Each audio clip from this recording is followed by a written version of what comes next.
মুমিনদের দুইটা আদেশ দিলেন, কোন বেঈমানকে দেন নাই, শুধু মুমিন। কারণ আল্লাহ চান মুমিন জান্নাতে যাবে, আর কেউ জান্নাতে যাওয়ার সুযোগ নাই। তবে এটাও সত্য কথা, আমার আল্লাহ কোন বান্দা বান্দিকে জাহান্নামে দিতে চান না। বেঈমানেরা জান্নাত পাবে পাবে পাবে না, কিন্তু আল্লাহ কোন বান্দা বান্দিকে জাহান্নামে দিতে চান না। এক সেকেন্ডের জন্য কোন বেঈমান কেউ আল্লাহ জাহান্নামে দিতে চান না। কথা, জাহান্নাম বানাইলেন কেন? যদি নাই চান, কিছু গাদ্দারেরা আমি মাওলার সাথে যুদ্ধ করে জাহান্নামে যাবেই, এরকম কিছু মানুষ আছে না?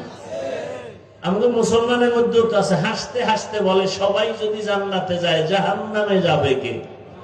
আল্লাহ কয় তোর যখন শখ লাগছে যাবে একটু